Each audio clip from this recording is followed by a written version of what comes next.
వీక్షకులందరికీ అభిమానులకు ఘోస్ట్ లవర్స్కి అందరికీ మన సిటీవీ హర్రర్ జర్నీస్కి మీ అందరికీ స్వాగతం అండి.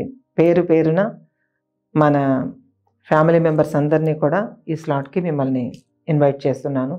అట్లాగే స్పైన్ చిల్లింగ్ హర్రర్ విపరీతంగా ఉండేటటువంటి ఈ భయానక ఎపిసోడ్ని గుండె నీరసం ఉన్నవాళ్ళు, చిన్నపిల్లలు, తర్వాత గర్భిణీ స్త్రీలు, ముసలి వాళ్ళు పొరపాటున కూడా దీన్ని చూడకండి.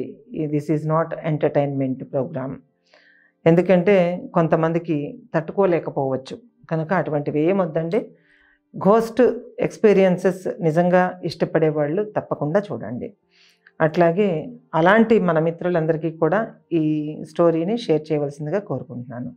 ఇక ఆలస్యం చేయకుండా మీరందరూ ఎంతో ఆసక్తిగా ఎదురు చూస్తున్న రెండో ఎపిసోడ్లోకి వెళ్ళిపోదామండి.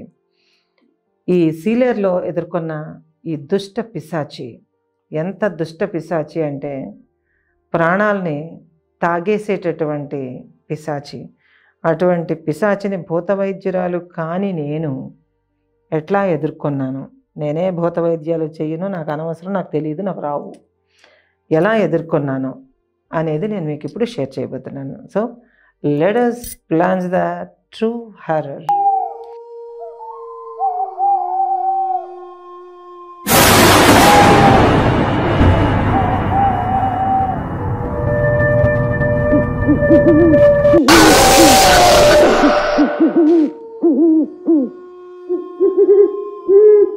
ఆ రోజు గేట్ దగ్గర దాన్ని చూడగానే నేను గోపాల్ మొహాలు చూసుకున్నాం అండి. మన కోసం వెల్కమ్ చెప్తుంది ఎదురుగా వచ్చి అన్నాడు. He's the real follower. అలా ఉండాలి ఫాలో చేసేవాళ్ళు. నిజంగా ఎదురుగా మృత్యువుని చూసినా సరే యాజ్ ఇట్ ఈజ్గా తీసుకోగలగాలి. అది నిజంగా మా పాలిట మృత్యువే. ఎందుకంటే నాకు మనసులో negative thought and negative feel కొడతానే ఉంది. అందులో ఒకసారి వన్స్ భయం ఎంటర్ అయిందంటే మైండ్లోకి, ఇక ఆ మనిషి శక్తిహీనుడు అయిపోతాడు ఏ కేసులో అయినా సరే. ఇందులో మాకు భయం అయితే వేయలేదు, కానీ నాకు లోపల సిక్స్త్ సెన్స్ హెచ్చరిస్తూ ఉంది, మీరు తలపడబోయేది నార్మల్ శక్తితో కాదు అని చెబుతూ ఉంది. సరే, ఏది ఏమైనా సరే తెగించి వచ్చిన వాడికి ఏదో అంటారు సామెత, అట్లాగా మేము ఏది ఏమైనా ప్రాణం ఉన్నా లేకపోయినా ఆఖరి క్షణం వరకు పోరాడైనా సరే మన విద్యకు మనం న్యాయం చేయాలి, మనల్ని ఆశ్రయించుకున్న వాళ్ళకి మనం తోడుండాలి అన్న సంకల్పం అయితే మాత్రం దెయ్యం కన్నా బలంగా ఉంది. ఎప్పుడైనా మన సంకల్పమే మన శక్తి. అలాగే వెళ్ళామండి. అక్కడ దాకా నిలబడి చూసాం. గేటు దగ్గరకి వెళుతూ ఉన్నాను నేను. మేడ మీద వాళ్ళు పారాపెట్ వాళ్ళ మీద దుప్పట్లు ఆరేసుకోవడానికి కొంతమంది అటువంటి ఊళ్ళల్లో ఇటుకల్ని ఉంచేవారండి. అంటే బరువు పెట్టడానికి, అంటే వడియాలు కానీ సంథింగ్ ఏవైనా ఎండబెట్టుకోవడానికి కానీ దుప్పట్లు కానీ వేస్తే అవి ఆరే వరకు అవి చెదిరిపోకుండా ఉండడానికి, ఎగిరిపోకుండా ఉండడానికి ఇటుకలు రాళ్ళు పెట్టేవారు ఒకప్పుడు, బలంగా ఉండడానికి అన్నమాట, అడ్డుకోవటానికి. అలాంటి ఇటుక బ్రిక్, సాలిడ్ బ్రిక్, ఆ ఇటుక తడేలని పడింది. నా టైము బాగుండి నాకు 1-2 అంగుళాల దూరంలో పడింది. అంటే ఆల్మోస్ట్ నా తల మీద పడవలసింది. అది ఒక్కసారి స్టన్ అయ్యాను నేను. అప్పుడే ఎదురుదాడికి దిగిందా అని. సరే, నేను కూడా రెడీ అవ్వాలి కదండి. ఆ ఇటుక 2 ముక్కలైంది. ఇంట్లో వాళ్ళు భయభ్రాంతులు అయిపోయారు. మాకు షెల్టర్ ఇచ్చిన వాళ్ళు బహుశా ఇంకివ్వరు అనుకున్నాను నేను. నేను అబ్బాయిని ఏమన్నానంటే, గోపాల్ వెళ్ళి మన లగేజ్ తెచ్చేసాయి అన్నాను నేను. ఎందుకంటే వాళ్ళని, ఆ ఫ్యామిలీని ఎందుకు రిస్క్లో పెట్టడం, తెచ్చేసాయి అన్నాను. వెళ్ళి తెచ్చేసాడు. నేను మ్యాజిక్ రాడ్ తీసుకున్నాను.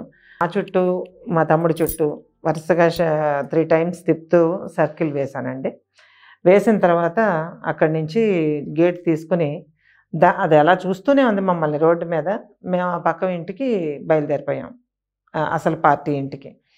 దాని ఏమంటారంటే, దాని ఎనర్జీ లెవెల్స్ నాకు ఎక్కడికి తగులుతున్నాయంటే అది ఎక్కడ దూరంగా వెళ్ళిపోయింది. నేను బయటకు వచ్చాను. బయటకు వచ్చేటప్పటికి అది 2 అడుగులు వెనక్కి వేసింది. ఎప్పుడో నాకు అంచనా అయింది, పర్వాలేదు ఇది మన మంత్రానికి లొంగుతుంది, కానీ బాగా కష్టపడుతుంది, చాలా టఫెస్ట్ డెమానా లేకపోతే డెవిలా ఏంటో చూసుకోవాలి మనం అండి అని చెప్పి లోపలికి వాళ్ళ ఇంటికి వెళ్ళామండి. వాళ్ళు మొత్తం ఇంటిల్లిపాది సెంటర్ రూమ్లోకి వచ్చేసి కూర్చుని ఉన్నారు. వాళ్ళు ఏ గదిలోనూ లేరు. మమ్మల్ని చూడగానే వాళ్ళకి ప్రాణం లేచొచ్చినట్టు మొహాలు వికసించాయి ఒకసారి అనమాట. అంత రిలాక్స్ ఫీల్ అయ్యారు. ఆ రిలాక్స్ చూసిన తర్వాత నేను అనుకున్నాను, మా ప్రాణాలు పణంగా పెట్టైనా వీళ్ళని మనం సేవ్ చేసి వెళ్ళాలి అని. ఒక మనిషి మన గురించి అంతలా ఎదురు చూస్తున్నాడు, మనం కాపాడుతామన్న నమ్మకంతో, అంటే అంతకంటే ప్రాణానికి ఉపయోగం అనేది లేదు, సార్థకత ఇంకోటి లేదండి. ముందుకెళ్ళాము. మేమిద్దరం అయితే కళ్ళతోటే మాట్లాడుకున్నాం, అసిస్టెంట్ నేను. ఎంత గొడవైనా వెళ్ళిపోదాం పదా అని. జరిగిందమ్మా, ఎందుకు ఇక్కడ కూర్చున్నారు అని అడిగితే, మీరు వెళ్ళిన దగ్గర నుంచి అన్ని గదుల్లో ఉన్న గాజు అద్దాలు పగిలిపోయండి, ఇంటి నిండా గాజు ముక్కలు, విపరీతమైన గాజు ముక్కలు ఉన్నాయి. అదంతా చూసుకొని క్లీన్ చేద్దామని వెళ్ళిన వాళ్ళేమో గోడకేసి పట్ట పట్ట పట్ట కొట్టేసినట్టు అయిపోయింది.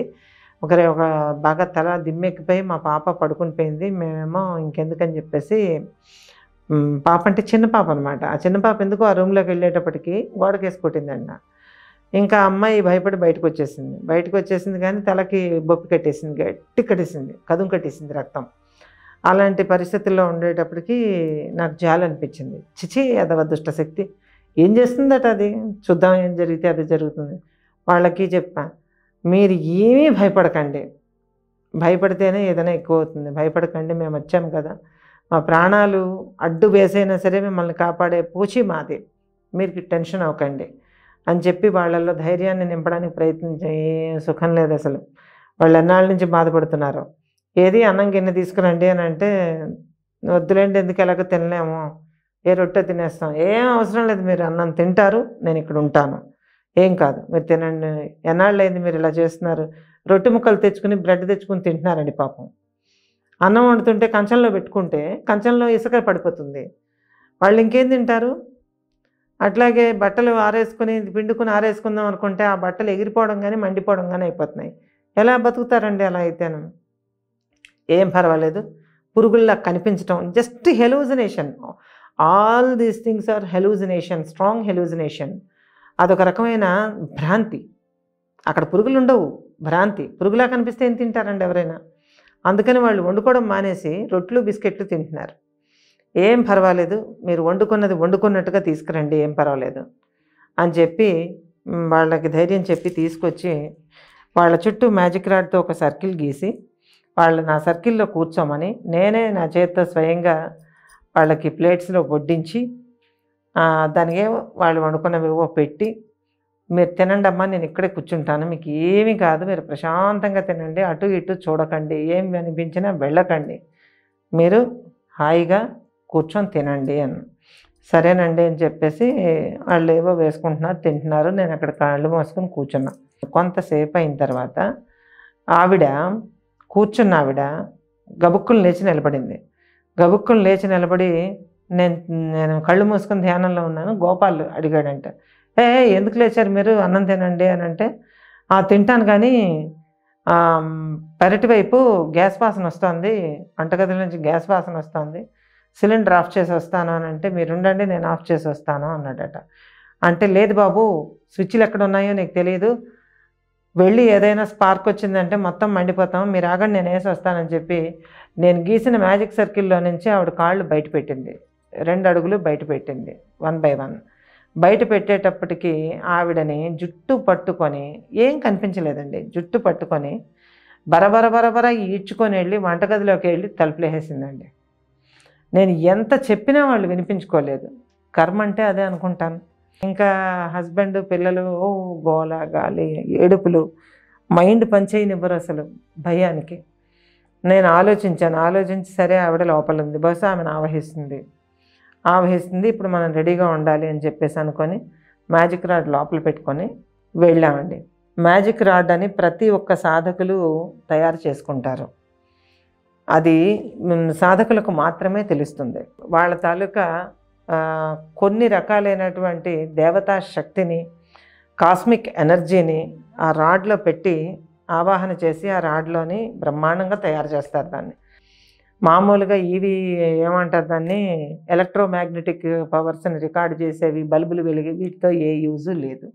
వాళ్ళు దెయ్యం ముందు మొర్రో అని చెప్తుంటే మళ్ళీ అక్కడికి పట్టుకెళ్ళడం ఎందుకు, వాళ్ళ మాటను నమ్మనట, లేకపోతే మనకున్నదేదో మనం చూపించటానిక? ఎనర్జీస్, నెగటివ్ ఎనర్జీస్ ఉన్నాయని కాబట్టే వాళ్ళు సఫర్ అవుతున్నారు. సో అలాగా నేను మరి ఇంక టైం వేస్ట్ చేయను. ఉన్నారు అని వాళ్ళు చెప్పిన విషయాలకి వెళ్ళిపోవడమే అంతే. బ్యాగ్ అడ్డంగా తగిలించుకున్నాను. నాకు అడ్డంగా తగిలించుకోవడమే అలవాటు ఎప్పుడూను. అడ్డంగా తగిలించుకొని వెళ్ళి తలుపులు కొట్టాను. వంటగది తలుపులు కొట్టేటప్పటికి అని అనిపించింది. ఓహో, ఆమెను ఆవహించింది అనమాట. పొరపాటు చేసేసింది ఆవిడ. మనం చెప్పినట్టు వింటే ఇంత కాంప్లికేట్ అవ్వకపోను అని అంటే, తలుపు వంటగదికి చిన్న కిటికీ ఉంది, ఇంత కిటికీ ఉంది.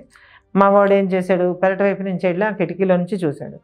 చూసేటప్పటికి ఆ ఆడ మనిషి, ఆ ఇంటి ఆవిడ కిచెన్ గట్టు మీద కూర్చొని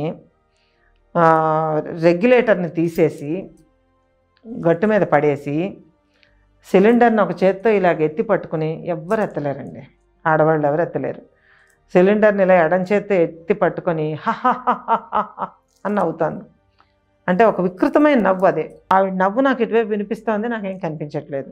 వెనక్కి వెళ్ళి చూసొచ్చి గోపాల్ చెప్పాడు, ఇలా ఉందక్క పరిస్థితి అండి. అయితే సరే మనం వెనక్కి వెళ్దాం పదా అని వెనక్కి వెళ్ళి ముందు వీధి తలుపులు వేసేసి, ఇటు పారిపోవచ్చు కదా ఆమె, వీధి తలుపులు వేసేసి అతన్ని తీయొద్దని చెప్పాం. ఎంత ప్రయత్నించినా బతిమ్మలాడినా సరే మేము తిరిగి వచ్చే వరకు మీరు తీయకండి, మేము చెప్పింది కానీ సరిగ్గా పాటించకపోతే మేమేం చేయలేము, ఇంకా పాటించండి అని చెప్పి వెనక వైపుకు వెళ్ళాం. వెనక వైపుకు వెళ్ళి నేను కిటికీ అంచు మీదకి ఇలాగ ఎక్కి ఇలా చూశాను అనమాట. చిన్న గట్టులాగా ఉంటుంది, ఇంత గట్టులా ఉంటుంది. పూర్వం అలా ఉండే వీళ్ళు, ఇంత గట్టులాగా ఉంది. ఆ గట్టు మీదకి ఎక్కి ఆ చువ్వలు ఇలా పట్టుకుని ఇలా చూశాను. చూస్తే సేమ్ పొజిషన్, అందులో నుంచి సన్ సౌండ్తో గ్యాస్ రిలీజ్ అవుతుంది. ఆమె కానీ అగ్గిపెట్టి వెలిగించిందా మొత్తం ధ్వంసం అయిపోతుంది. అప్పుడు నేను చూసి ఏం చేయాలి అని అర్థం కాలేదు నాకు. కొంచెం సేపు అయిన తర్వాత, ఏయ్ ఆపుతావా లేదా అని అంటే ఇలా తల తిప్పి చూసింది నన్ను. చూసి కళ్ళు నా వైపు ఎంత క్రోధంగా చూసాయి, ఎంత కోపంగా చూసాయి అంటే, అంత కోపమైన కళ్ళు మనిషికి ఉండవు. ఇలా చూసింది. చూసి నువ్వు ఇక్కడి నుంచి వెళ్ళిపో, అప్పుడు వదులుతా, లేకపోతే ఇల్లు మొత్తం పేల్చేస్తా అంది. అవును పేలుస్తావు, ముందు దించు, నీకు నాకు గొడవ మొదలైంది, ఆ ఇంటి వాళ్ళు అనవసరం, వదిలేయి, నువ్వెక్కడి నుంచి వచ్చావు అని అడిగితే నీకెందుకు చెప్పాలి నేను అంటుంది. నువ్వు నాకు చెప్పే తీరాలి, ఇప్పుడు నీ చేతుల్లో పట్టు తగ్గిపోతుంది, ఖచ్చితంగా నీ చేతుల్లో పట్టు తగ్గిపోతుంది అని నేను ఆమెని 10 సార్లు డిమారలైజ్ చేస్తుంటే ఆ సిలిండర్ కింద పెట్టింది. గోపాల్ నువ్వు వెళ్ళి స్క్రూ డ్రైవర్తో గడియలు విప్పే అన్నాను నేను. గడియలు విప్పే అంటే ఆ అబ్బాయి టూల్ కిట్ ఓపెన్ చేసి వెళ్ళి వంటగది గడియలు విప్పడం మొదలుపెట్టాడు. యువతల పక్కకి ఏమి ఉండవండి, వీలున్నంత వరకు భ్రమ కలిగించడమే నా ఉద్దేశం. అంటే ఇటు నుంచి ఓపెన్ చేయటానికే, అంటే అటు నుంచి ఓపెన్ చేస్తున్నారంటే ఆ దెయ్యానికి కంగారు పుడుతుంది. దెయ్యం గాల్లో ఉంటే దాని శక్తి ఒకలా ఉంటుంది, మనిషి మీదకి వస్తే ఒకలా ఉంటుంది. కనుక మనిషి మీదకి వచ్చింది ఉంది కాబట్టి ఏం చేస్తుందో చూద్దామని చెప్పి తలుపులు తీరా మొత్తం గడియలు ఓపెన్ చేసేసే అన్నాను నేను. అతడు టూల్ కిట్తో చప్పుడు చేస్తున్నాడు. ఓన్లీ ఏముండవు, రావు, అటువైపు ఉంటాయి స్క్రూలు నట్లు బోల్ట్లు అన్నీ, ఇటువైపు ఏముంటాయి. అక్కడ ఎలాగైనా సరే రంపం పెట్టి గడి కోసేమన్నాను నేను. ఆ రంపం తలుపులోకి పెట్టాడు, చిన్నది ఉంటుంది కదండి, ఆ తలుపులోకి పెట్టి ఇలాగ అంటున్నాడు. అక్కడ ఏం కొయ్యబడదు, కానీ దానికి టెన్షన్ మొదలైంది. కిందకి దిగి తలుపు ఫట్మని ఇలా తీసిందనమాట. మావాడే దొరికింది దానికి కాళ్ళకి. అతన్ని కాళ్ళ మీద చెయ్యి వేయబోయి ఆ రంపం మీద పడ్డాయి. చీరుకుపోతాయి కదండి, చీరుకుపోయి ఇలాగ ముందుకు తూలింది, లేచి నిలబడింది, వికృతంగా నవ్వింది, కాళ్ళ నుంచి ఇలా రక్తం ఇలా కారుతుంది అనమాట. బాధ అనిపించి ఎంత పని అయింది అని. ఇంకక్కడి నుంచి ఆమె మామూలుగా అయిపోయింది. ఏమండి నా కాలు చాలా నొప్పి పెడుతున్నదండి, నాకు ఒకసారి ఏదైనా హెల్ప్ చేయండి, నాకు చాలా బాధగా ఉందండి అని చాలా దీనంగా చాలా బాధగా ఎప్పట్లాగే ఆవిడ ఒక యాజ్ ఎ వైఫ్గా ఏడుస్తూ భయంతో మాట్లాడుతున్నాడు. నేను కూర్చున్న కుర్చీలోంచి లేచి ఆవిడ వైపుకి వస్తున్నాడు. మ్యాజిక్ సర్కిల్ దాటకండి, వద్దు, రావద్దు రావద్దు రావద్దు అని గట్టిగా అరుస్తున్నాను నేను. అతనికి లేదు మేడం గారు, ఆవిడ వదిలేసిందండి, అది వదిలేసిందండి అంటున్నాడు. అయ్యో వదలలేదు, మీరు దగ్గరకు వచ్చి ఆ సర్కిల్ దాటిన మరుక్షణం మిమ్మల్ని పట్టుకుంటుంది, మాట వింటావా లేదా రాస్కేల్ అని గట్టిగా అరిచాను నేను కోపానికి. అరిచేటప్పటికి అతను ఆగేటప్పటికి ఒకసారి నా వైపు ఇలా చూసిందనమాట. ఈలోపు మావాడు ఏం చేశాడంటే సిలిండర్ని తిన్నంగా పెట్టి రెగ్యులేటర్ పెట్టేసి కిటికీ తలుపులు తీసేసి ఏ స్విచ్లు వేయలేదు, నేరుగా ఇంట్లోకి వచ్చేసాడు. ఒక ప్రమాదం తప్పింది. తప్పేటప్పటికి గబుక్కున పిల్లోడు, చిన్న పిల్లోడు, వాళ్ళ పిల్లలు ఉన్నారు కదండి, ఆ ఇద్దరు పిల్లల్లో ఒక పిల్లాడిని, నాన్న మీ అమ్మకి ఇంత రక్తం కారుతుంటే నువ్వు చూడవా, ఆ అబ్బాయికి 10 years ఉంటాయి, చూడవా, నువ్వైనా కనీసం చెయ్యవా, నువ్వు హెల్ప్ చేయవా, తలుపు తీసేయి నాన్న, నేను బయటికి వెళ్ళిపోతాను, తలుపు తీసేయి నాన్న, నేనే హాస్పిటల్కి వెళ్తాను, నేను ఎన్నిసార్లు తీసుకెళ్ళాను అని అబ్బాయిని అడుగుతాను. ఆ అబ్బాయి అలాగే మమ్మీ తలుపు తీస్తాను అని చెప్పేసి గబుక్కుందా ఇంకా మేమందరం అరుస్తూనే ఉన్నాము. వెళ్ళి తలుపు తీసేయండి. వెళ్ళి తలుపు తీసేటప్పటికి అక్కడి నుంచి సుడిగాలిలాగా ఆమె బయటికి పరిగెట్టింది. బయటికి పరిగెత్తితే వెళ్తూ ఆ కుర్రగాడిని ఇలా చెవు పట్టుకొని ఈడ్చుకెళ్ళిపోతుంది. ఆ అబ్బాయి ఊరు వాడ ఏకమైపోయినట్టు అరుస్తున్నాడు. నొప్పెడుతుంది కదండి, లోపల ఎముకలు విరిగిపోవచ్చు, ఏదన్నా జరగచ్చు. వాళ్ళ నాన్న ఇంకేమి సర్కిల్ ఇంకేం లేదు. బ్రేక్ అయిపోవడంతో గబగబా అందరూ పరిగెత్తారండి. అందరూ పరిగెత్తి బయటకు వచ్చారు. ఆ పిల్లాడిని ఇలా చెవు పట్టుకొని ఇలా పట్టుకుందండి. అదొక రకంగా పట్టుకుంది, మనిషి పట్టుకున్నట్టు పట్టుకోలే. వెళ్ళిపోతుంటే ఆ పిల్లాడిని వదిలో అని చెప్పేసి నేను గట్టిగా అరుస్తుంటే అంటుంది, ఇంకేం మాట్లాడటం లేదు. ఆ పిల్లాడిని ఇలాగే రెక్క పట్టుకుంది, చెవు వదిలేసి రెక్క అంటే ఇది రెక్క పట్టుకుంది. రెక్క పట్టుకుని ఇలా గిర్రం తిప్పి నేలకేసి ఇలా కొట్టిందండి. కొట్టేటప్పటికి ఆ అబ్బాయి వెళ్ళి పక్కింటి వాళ్ళ పూల కుండీలు దాటుకొని వాళ్ళ ఇంటి ఆవరణలో పడ్డాడు. ఆ పిల్లడు చచ్చిపోయాడేమో అనుకున్నాను నేను. అది ఆ మగతనికి చెప్పాను, మీరు వెళ్ళి చూసుకోండి అని. వెళ్ళి చూసుకోండి, నేను ఇవిడితో ఫాలో అవుతాను. ఆమె ఊరు వాడ చూస్తున్నారు, అందరూ చూస్తున్నారండి. ఇప్పటికీ ఈ వీడియో కనుక వాళ్ళు చూస్తున్నట్లయితే తప్పకుండా మీరు గుర్తు చేసుకుని లైక్ చేయండి. ఊరు వాడ చూస్తున్నారు, అందరూ చూస్తున్నారు. ఆమె రోడ్డు మీదకి పరిగెడుతుంది. నేను వెనకాతల నేను ఫాలో అవుతున్నాను. నేనేం చేయాలా అని ప్లాన్ ఆఫ్ యాక్షన్ ఐడియా పెట్టుకుంటున్నాను.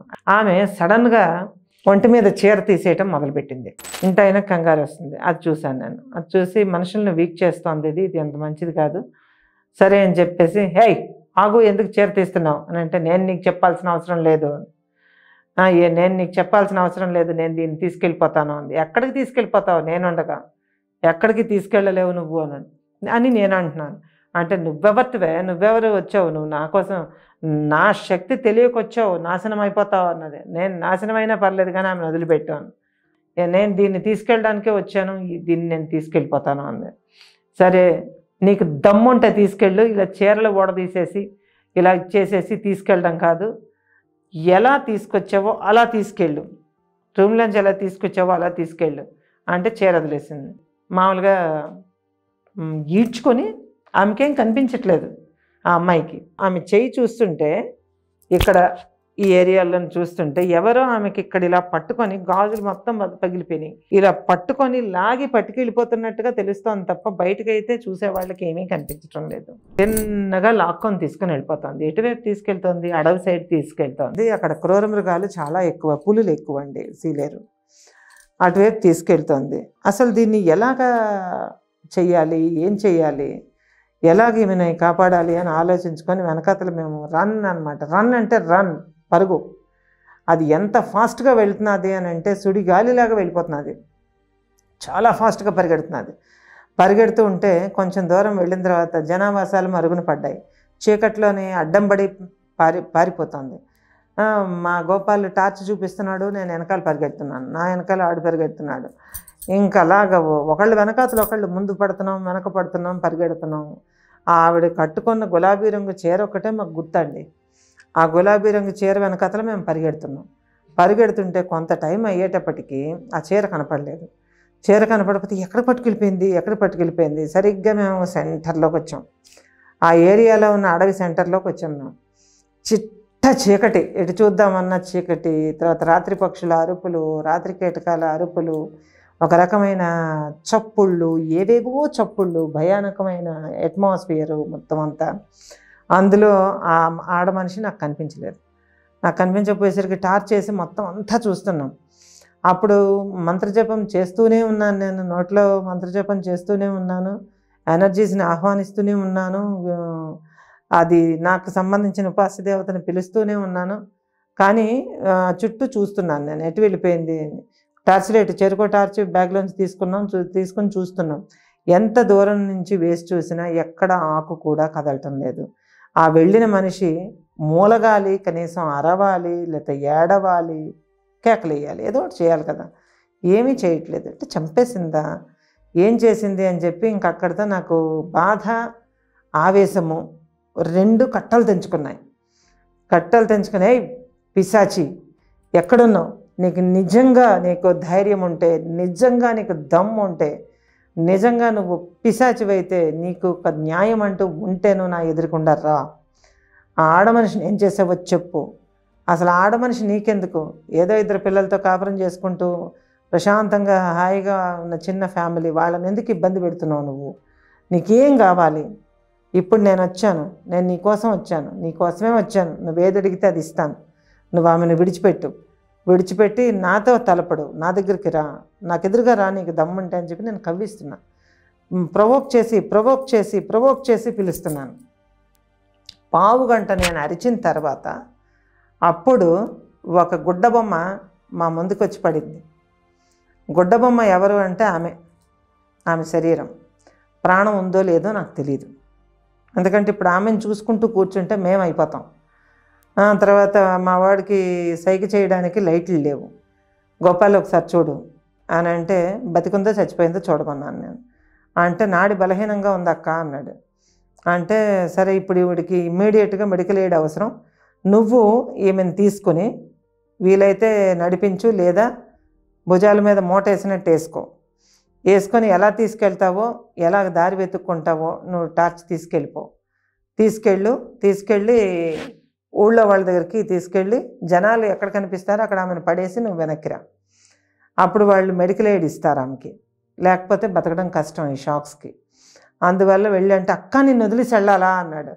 వెళ్ళకపోతే ఆమె చచ్చిపోతుంది, వెళ్ళు అంటే, తప్పకుండా వెళ్తాను అక్క, తప్పకుండా వెళ్తాను, కానీ నిన్ను వదిలేసి నేను వెళ్ళను.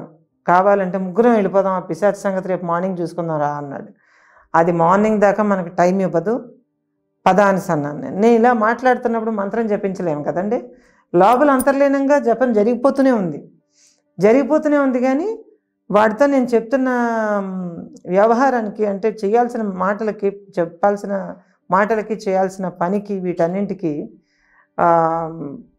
కొంచెం తగ్గుతుంది. ఎలాగైనా తగ్గేటప్పుడు అది ఏం చేసింది, ఒక్కసారి పెద్ద చెట్టు కొమ్మ అండి, చాలా పెద్ద చెట్టు కొమ్మ ధడేలను విరిగి నా మీద పడింది. అది ఎంత బరువైన కొమ్మ అంటే మామూలు బరువైన కొమ్మ కాదండి, అది ఏదో పెద్ద వృక్షం ఉంది అక్కడ. దాని కొమ్మ పెళ అని సౌండ్ వస్తుంది. ఏంటి ఎక్కడి నుంచి వస్తుంది అని నేను అలర్ట్ అయ్యేలోపే ఆ కొమ్మ విరిగి నా మీద పడింది. నా మీద పడ్డం నేను పడిపోయాను. కింద పడిపోవడంతో తలకి ఇలా అనుకుంటే తడిగా తగిలింది. ఓహో, రక్తం వస్తుందా అనుకున్నా. రక్తం వస్తుందా, స్కల్ కానీ పగిలిందా, లేకపోతే తల మీద చర్మం పగిలిందా అనుకొని చూసుకున్నాను. నాకు పిచ్చ కోపం వచ్చిందనమాట. ఇన్ని సంవత్సరాలు నేను నేర్చుకున్న విద్య ఇలాంటి పాడు పిశాచిక భయపడేది. అదేంటో అసలు చూద్దాం, దాని సంగతి ఏంటో చూద్దాం, దీన్ని వదిలే ప్రసక్తి లేదని ముందు నేను దాని గురించి బయటికి రావాలి కదా. నా గురించి చూడకుండా వెళ్ళానంటే, అలా ఎలాగ వదులుతాము, నిన్ను వదిలే ప్రసక్తే లేదు, ఎవరు చచ్చిపోయినా నాకు అనవసరం అన్నాడు. చాలా తప్పు, మనం వచ్చిందే వాళ్ళ కోసం వచ్చాం, వృత్తికి కట్టుబడి ఉండాలి ఎప్పుడైనా సరే. నువ్వు బయటికి పట్టుకొని వెళ్ళు, నేను మెల్లిగా బయటకు వస్తాను అని చెప్పాను. అంటే దాని ఉద్దేశం ఆ చెట్టు కొమ్మ కింద నేను చచ్చిపోవాలి. అది నాకు అర్థమైంది. నువ్వు వెళ్ళి, ఇంకా నేను చూసుకుంటాను, నువ్వు వెళ్ళు, రేపు ఉదయం దాకా నేను రాకపోతే ఊరి జనాన్ని అందరినీ అలర్ట్ చేసి అడివంతా వెతికించు, ఎక్కడ దగ్గర దొరుకుతాను అని చెప్పాను నేను. నాకు అర్థమైపోయిన విషయం ఏంటంటే, దీన్ని మామూలుగా ఎదుర్కోలేము, చాలా గట్టి ప్రయత్నం చేస్తే కానీ ఎదుర్కోలేము. ఉదయం దాకా దాని శక్తి చాలా ఎక్కువ ఉంటుంది. అలా ఎక్కువ ఉండే శక్తిలో దాని శక్తికి నేను తట్టుకోలేక నా ప్రాణాలు పోవచ్చు. ఉదయంలోపు పోతే గనక వాళ్ళని వెతకడానికి మనుషులను తీసుకుని రమ్మని మన అబ్బాయికి చెప్పేసి, నేను చాలా బలవంతంగా, చాలా కష్టంగా ఆ కొమ్మనైతే నేను ఎత్తలేనండి. ఆ కొమ్మ కింద నుంచి నేను బయటపడే ప్రయత్నం చేస్తున్నాను. బయటపడే ప్రయత్నం చేస్తుంటే అడివంతా దద్దరిల్లిపోయేటట్టు అరుస్తోంది, నవ్వుతోంది, మాట్లాడుతోంది. అదేంటో అర్థం కాని భాషలో మాట్లాడుతోంది. అదేంటో తెలియదు. ఒక రకమైన నవ్వు, ఒక రకమైన ఏడుపు, ఒక రకమైన కిచకిచ, కోతులు కిచకిచమంటాయి చూడండి, అలాంటి కిచకిచ. ఒక్కొక్కసారి మూలుగు, అదేమిటో అన్నీ కలిసిపోయాయండి. కలిసిపోయి ఆ నిశ్శబ్దమైన రాత్రిని భయంకరంగా మార్చేస్తుంటే ఏం చెయ్యాలి అస్సలు అర్థం అర్థం కాకపోతే ఎలాగ దీని నుంచి బయటపడాలి. నేను ఒక్కొక్క అంగుళం కాలు ఇరిగిపోయింది అనుకున్నాను, నేను తల పగిలిపోయి కాలు ఇరిగిపోయింది అనుకున్నాను. లేదు, మెల్లిగా రక్తం అయితే చెవుల వైపు కారుతోంది. మెల్లిగా వెనక్కి కొద్దిగా ఒక్కో అంగుళం చెట్టు కొమ్మ కింద నుంచి బయటపడడానికి ప్రయత్నం చేస్తున్నాను. వాచి చూసుకుంటే రేడియం ముళ్ళు కొద్దిగా కనిపిస్తున్నాయి, అది కూడా ఎక్కువ కనిపించడం లేదు, కొద్దిగా కనిపిస్తుంటే ఇంకా లాభం లేదని చెప్పేసి నెమ్మదిగా బలం అంతా తెచ్చుకొని బయటికి శరీరాన్ని ఈడ్చుకున్నాను. కొండ చిలువ కానీ తన శరీరాన్ని ఏదైనా మింగేసాక లాక్కుంటుంది కదా, అట్లాగా లాక్కొని బయటికి ప్రయత్నం చేశాను. ఆ బరువు కింద నుంచి వచ్చాను. చేయి పెట్టి మ్యాజిక్ అంటే ఎనర్జైజ్డ్ క్రిస్టల్ కోసం వెతుకుతున్నాను. అప్పుడు ఇంకా దాని నవ్వు ఆగిపోయిన తర్వాత నేను ఇంకా చెట్టు కొమ్మల్లోనే చిక్కుపడి ఉన్నాను నేను. అయితే బరువు మీద నుంచి బయటకు వచ్చాను అనమాట. అంటే మీద బరువు ఉంది, ఆ బరువు కింద నుంచి మెల్లిగా బయటకు వచ్చేటప్పటికి అక్కడే కూర్చున్నాను. ఇంకా లేచి వచ్చి ఇవన్నీ చేసేటప్పటికి మరో కొమ్మ విరిగి పడుతుంది. ఇంకా లాభం లేదు, నన్ను నేను సేవ్ చేసుకోవాలి ముందర అన్న ఉద్దేశంతో క్రిస్టల్ తీశానండి. క్రిస్టల్ తీసి ఆ క్రిస్టల్ని ఎనర్జైజ్ చేసిన క్రిస్టల్ని మనసులోనే అనుకుని గురుస్మరణ చేసుకుని దాన్ని ఎలా ఉపయోగించాలో దాన్ని ఆలోచించడం మొదలుపెట్టాను. ఆలోచించి అలాగా క్రిస్టల్ చేతికి దొరికిన తర్వాత దానికి ప్రేయర్ చేసుకుంటుంటే దాన్ని నవ్వులాగిపోయి ఒక్కసారిగాను నువ్వు నన్నేం చేయలేవు, నువ్వు వెళ్ళిపో ఇక్కడి నుంచి, లేదా నేను చంపేస్తాను, నువ్వు నన్ను ఏమీ చేయలేవు, నా శక్తి ముందు నువ్వు ఎందుకు పనికిరావు, వెళ్ళిపో, నేను ఆ కుటుంబాన్ని చంపేస్తాను అంటే ఎవరు నియమించగా వచ్చావు నువ్వు, ఎందుకు వచ్చావు నువ్వు అని అడిగితే అవన్నీ నీకు చెప్పాల్సిన అవసరం లేదు, వెళ్ళిపో అంటోంది. ఓ పక్క విపరీతమైన నిశీధి, ఒక వైపు చీమలు ఇటువంటివన్నీ కుడుతూ ఉన్నాయి. ఇటువంటి భీకరమైన పరిస్థితి ఎవ్వరికి రాకూడదని ఒక్క క్షణం అనిపించింది నాకు. అలా మాట్లాడుతూనే అరుస్తూనే నెమ్మదిగా నా సంచిని పడిపోకుండా బయటికి లాక్కోగలిగాను. టార్చ్ వేసి చూడగలిగాను. అక్కడంతా కండచీమలే. ఆ పిశాచి నేనెవరో నీకు చెప్పాలా